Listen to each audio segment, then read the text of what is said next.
Hello, welcome to Culture Vultures. I'm Sandy Frye, your host. Our creative director is Nancy Cole, and this is a program that examines culture and the arts around the Tampa Bay area. And Christmas is coming early to the Tampa Bay area because there are currently 3 fabulous photography exhibits in 2 museums, and they're going to be held over through December, one of them into January, and we think you should know about them. And one of the best people to tell us about them is one of the docents from the Florida Museum of Photographic Arts, James O'Gara. Rhymes with O'Hara. Welcome. Thank you. I think that being a docent is very challenging and very, very satisfying.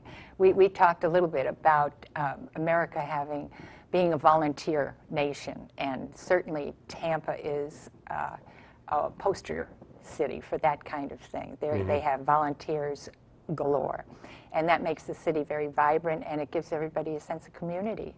Tell me how you came to be a docent at the Florida Museum of Photographic Arts. I have an interest in volunteering, period, giving back. And so I also picked up photography again about 6 years ago, and started looking around and found, among other organizations, the Florida Museum of Photographic Arts. And putting those two together, they were looking for docents. And I said, well, I might want to try that. And really, I think the primary motivation was, you teach what you have to learn. So that I figured that I would learn most if I had to really study what I would tell other people about the various photographers that we showed at the museum. And so I became a docent. Do you have a teacher, a docent teacher at first, who sort of stressed certain things? Well, there is, Cecily Moser is the docent in charge, if you will, chief docent.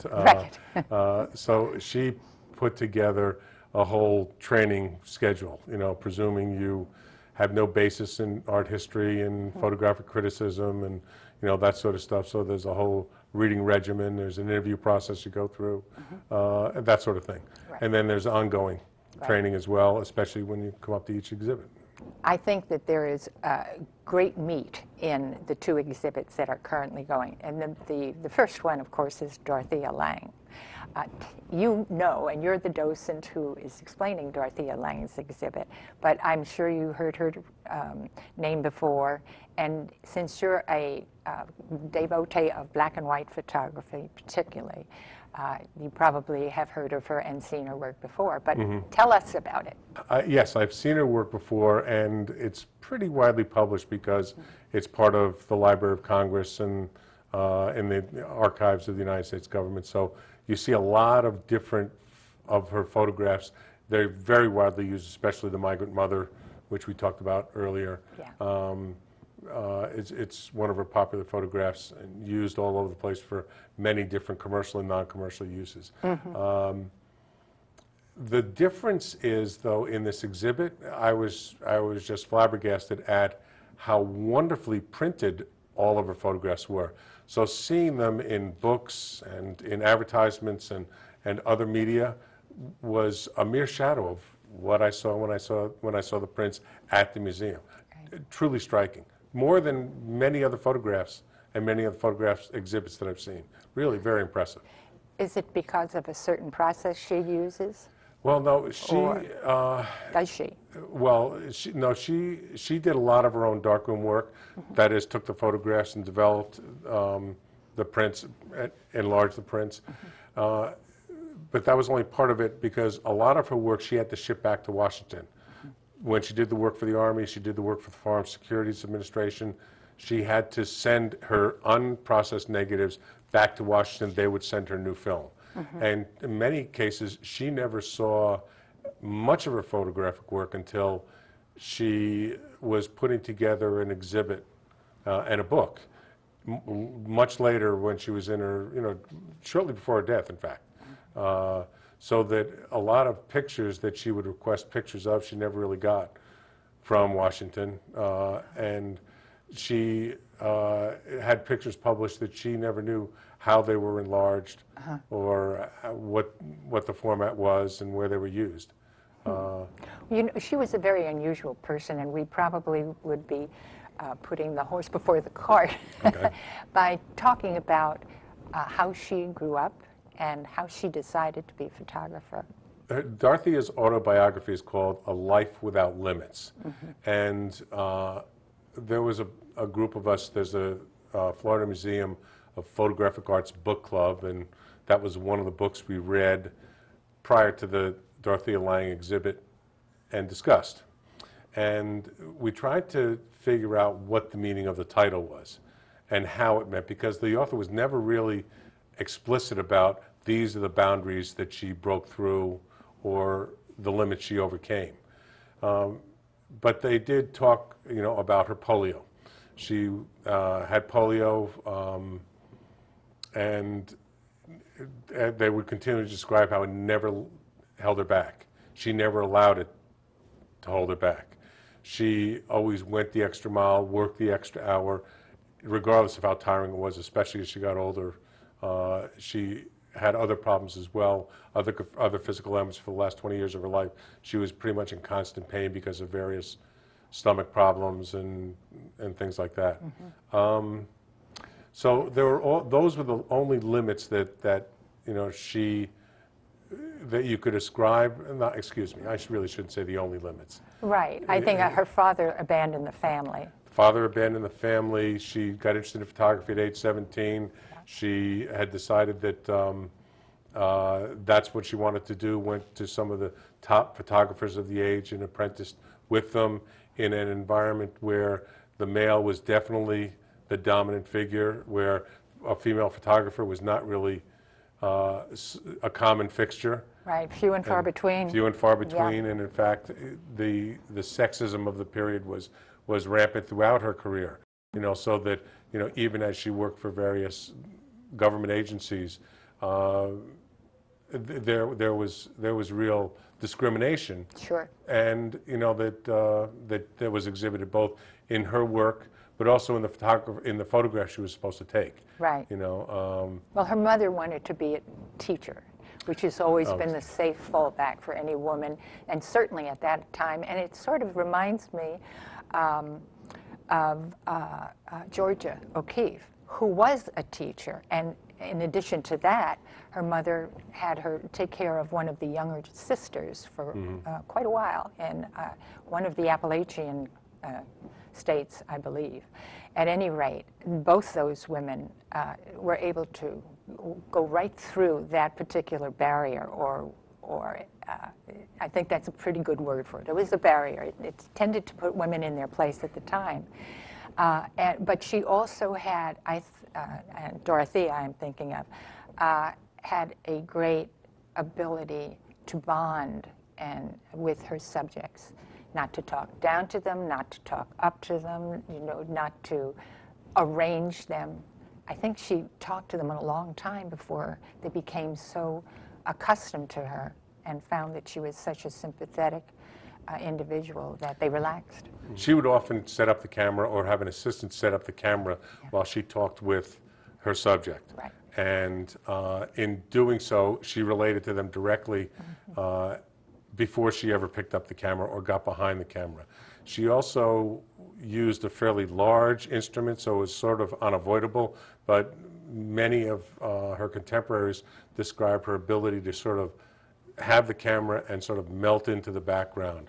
The camera wasn't an issue, nor was her presence, other than when she wanted it to be, when she wanted to relate to you directly. But this is only after she would approach you and talk to you. Very rarely would she capture a picture from afar and just steal that image. Right. Well, the ironic thing is when she went to the West Coast. She was grown up in New Jersey, and immediately, as soon as she could, went to the West Coast. And there she began a very good career as a portrait photographer, Right. usually of rich people. She and her girlfriend were going to take a trip around the world, and as far as she got was San Francisco. And yes, became a portrait photographer, had apprenticed with a number of significant portrait photographers on the West Coast and as well as on the East Coast. And that's really where she did the large majority of her photography, and learned a lot through that process of interning with different professional photographers of the day. Right. Very well known. And until she established her own photographic studio doing portraits. right. And then somehow she learned of the Farm Services Administration. I'm not exactly clear. I don't remember. Yeah, I think it how was they Maynard connect. Dixon was her first husband, who was also an artist. Right. And I think he was contacted regarding doing some of that work, and as a result, he started, talking about Dorothea and her capabilities, and got involved through that way. Paul Taylor, her second husband, was certainly strongly involved with government work, government arts programs, and was very active in sponsoring her for different photographic projects. Right. And we're talking about a period, I think, of 4 or 5 years, like between 34 and 39, roughly. Right. And it took only that to really get some of the most astonishing records of what the Depression did, particularly in the Dust Bowl areas where people were dying of dust pneumonia.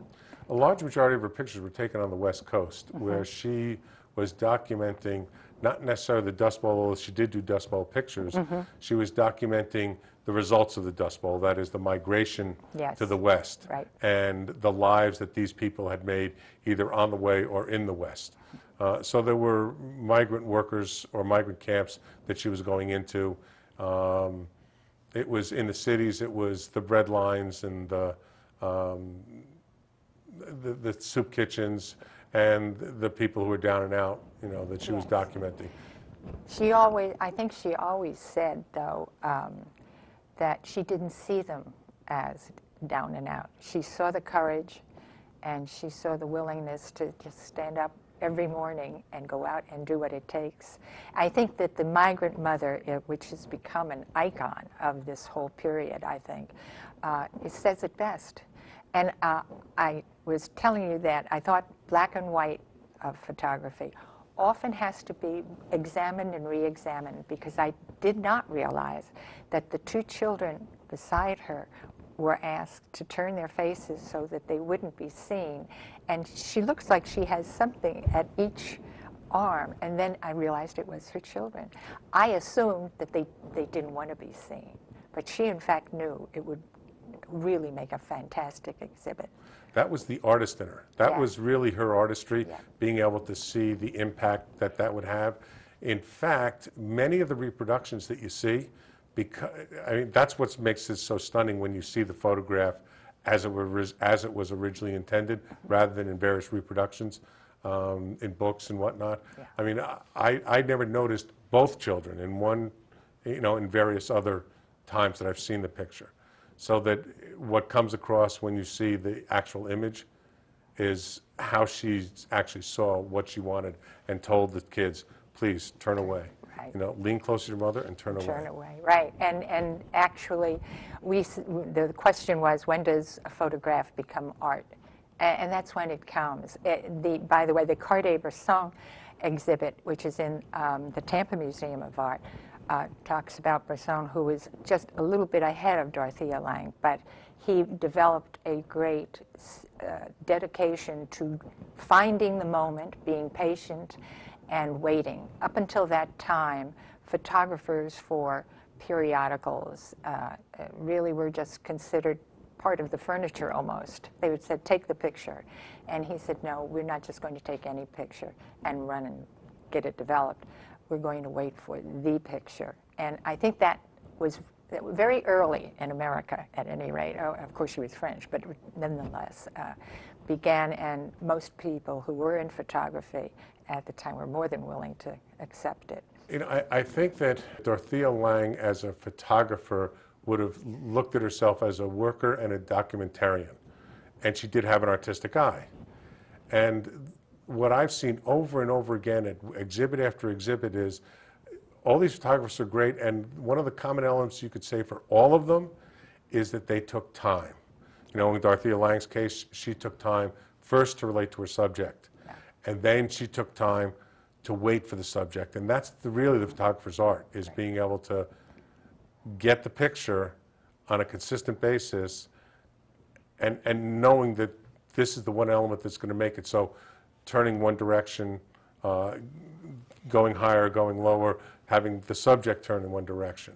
You know, and that's what I've seen consistently through many of the different exhibits, is just that they've all taken the time. You know, one of the previous exhibits, the exhibit that Dorothea Lange replaced, was Platon Antonio, Portraits of Power. And it might be the one different definition of time that that photographer used. Platon was, took all these portraits of world leaders. Right. Many of them he arranged to, like for instance, to go to take a picture of Putin in Russia. But he also took most of these portraits at the UN when there was a World Government Day, and he had worked with the UN to set this up over a 5-year period. And he was given a brief moment, 5 minutes, 10 minutes tops, with each of these world leaders as they were going from one meeting to another. You know, so time was still involved, and all of his time was spent in preparation, I think, preparing who he was going to be confronted with and how he was going to capture them. Yes, and he had quite a range, He had quite a range, you know. That's true. Berlusconi especially looked like what he must be like. Who was your favorite? Well, I'll tell you about the Platon exhibit. Yeah. When it first went up, I found it very unsettling. I told Cecily that I'm not going to be a docent for this. I just, you know, was just too uncomfortable with these people. And now Platon, when he does his photographs, has maybe 1 or 2 lights, very simple. He's very close to the people. He has a view camera sitting on a tripod, and he's within 3 feet of these people. And some of the people are not the most likable people. You know, like you said, Berlusconi. Yes. Yeah, Berlusconi is he even comes off as a bit of a slippery individual. So I had a real problem with Robert Mugabe, a number of other different of these world leaders, and I was not going to be a docent for it. Fortunately, Platon came and spoke at the museum, and Platon himself is a Greek, grew up in London, and speaks with a British accent. He's probably like 5'3" or 5'4", small person, right? And he spoke for probably an hour and a half to 2 hours, and it was really a life-changing conversation. Really? Went from, you know, being very upset with the exhibit to actually relooking at it and seeing it and realizing that, oh, he had the same reactions to these world leaders that I did, except as the artist, he got past it. Yeah.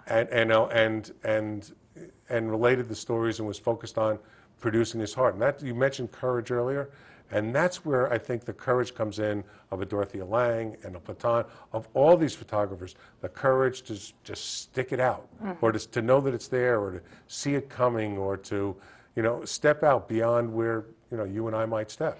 Now, the third exhibit, and we'll go back to Dorothea Lange because I want to ask you what some of your favorite of hers are, is Mario Algaze, who was, I think, 10 years old when he left Cuba with his parents, and they lived in the Art Deco district, Miramar, in Havana. And at 10, I think he had, as a little boy, and it sounded like he was taken to very many plays and concerts, so he had a loving mother and father who did their best for him.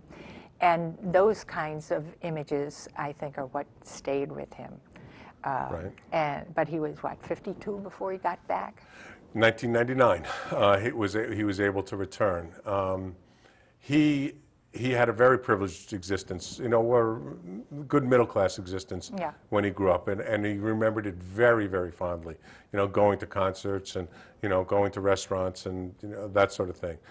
And it was substantially different when he did get to Miami, and his whole life was changed as a result of that. And yes, he did remember Cuba very fondly. When he had the opportunity to go back, he was invited back by an arts organization. He was very clear that, you know, there would be no restrictions. Let me go where I want to go. Let me do what I want to do, and that was his only stipulation.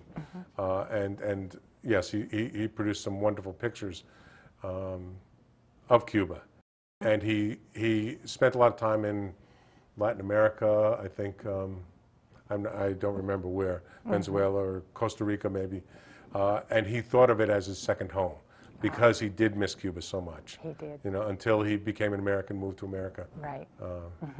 What was your first impression of the photos? I was impressed by the fact that I knew they were the buildings which were shown in this particular district, which was, I think, Miramar, were very old, very classical, obviously needed repair, but were clean. Yes. And there were almost no cars in the pictures. There was these beautiful streets that were clean and old. People looked fit, but very few people there. So I'm sure that they didn't empty the streets for him. This is what life was like. And there was something almost dreamlike about it. Where Surreal. Surreal, yes, good, better. I found that a very amazing thing, because I think of Havana as being bustling. There are people doing things. They have to do things, of course. They're workers, and they go gladly into their work for the state, I'm told. But the idea is a surreal thing of going back to recapture. Did he speak by any chance? Again, he did speak, but I was not able to attend. There's a couple of things that occur. One of them is in his pictures,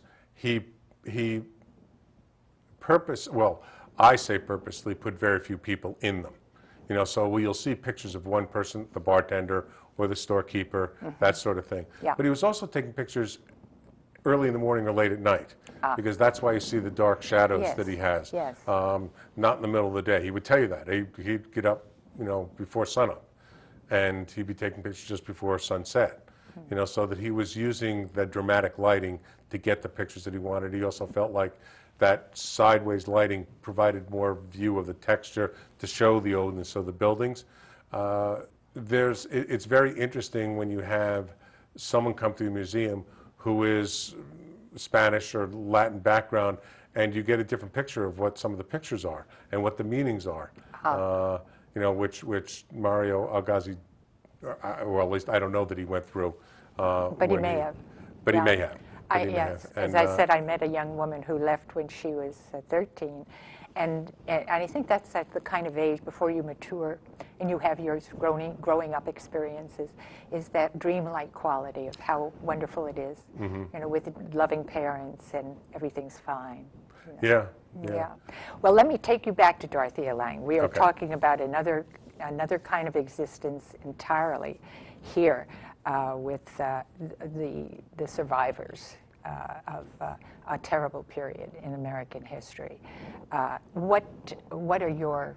Do you mean the internment, the Japanese internment? No, I'm talking about the actual Depression itself, which forced people to move. The Dust Bowl forced people to move west. California became the place where you could get a second life, except there were so many people who were crowding in there. It probably was difficult in the extreme. Discrimination was rampant, and they talked about, when we talked earlier about the discrimination of against Dorothea, a woman, you know, was certainly there, but a lot of the migrants were nicknamed Okies, presuming they came from Oklahoma, but they were all Okies, and the Okies were looked down upon. The Okies were discriminated against. Discrimination was almost a government policy in the work that she did, because she was told, if you are going to present blacks, don't present a lot of them, but if you are going to present them, you have to present them in a light that showed us our beneficence towards those people in society. If you are going to present Indians, you have to show how we're uplifting the Indians in their lifestyle, because they're savages, you know, and so that those are the pictures that they had to show, that here they're weaving baskets and we're going to sell those baskets, and they're going to earn a living, you know, that sort of thing. Very patronizing. Yeah. And So she ignored it. Yes, she took some of those pictures, Yeah. but then, took others. But, like I say, they severely edited her pictures, and, Yeah. she didn't see what they were until After. years later. Yeah, Years well, later. she took some wonderful ones. There's a group of men who are up in the shape-up, I think, for jobs, and there's one old man who turned around and he's leaning against a fence. He has a long white beard. The rest of the men have hats on, I think. Most of them do. Yes. And and he has already decided he's not going to be picked, I think, and that's why he's just turned away. It's just so compelling. A lot of her pictures were there's always a backstory, and she talked about that. Right. She talked about, I have to take the picture that Roy Stryker, her boss at FSA, wanted, Right. but maybe I can send a message. So she would also look for that visual element to send that message, but she would also they had to provide descriptions, and she would also use those descriptions to also send a message, so that she was a very, we might say, headstrong person today. Right, no limits. No limits, no Yeah, limits, right, exactly. right. And so she would hear what was said, but still just keep pushing and pushing and pushing. And, she talks about Marion Walcott, who was also in the exhibit, as more of a, they talk about as more of a feminine woman, as juxtaposed to Dorothea, who, really did call a spade, that she was not shy about saying, this is how it has to be done. Now, she didn't always win those battles, but She never stopped. She never stopped. That's right. That's right. It's amazing. Yeah. Well, I think that one, I think the American Indians, all of them very young, fit, obviously could work if chosen. That's another photograph, as a matter of fact, was also very good. But the one which, again, as a black and white, you have to be very careful about looking at, is the corpse that is lying on a step of this little structure. Was it a church? It was a church. It was a tiny church. And people are kind of in the background going by. And suddenly, if you look at it again, you just realize there's a body stretched out there. Well, I was at the exhibit on yesterday. Yeah. And a person next to me actually said, I didn't see the body. And then when I saw the body, Yes. I thought it was just someone lying there. Then when I read the caption, I was, oh, they're dead. And that's the wonder of seeing it up close, which I hope people will be able to see in the next month or so. This is really a lovely time to look at photography. The great icons. If you can think of photographs, let's say, that are the icons of World War II, you might think of raising the flag at Iwo Jima, you might think of the sailor kissing the girl on D-Day, and think back again of other wars and how those wars had different photographs. But by all means, do go to the Florida Museum of Photographic Arts and the Tampa Museum of Art, and I think you will feel like the best present in the world has just been presented to you.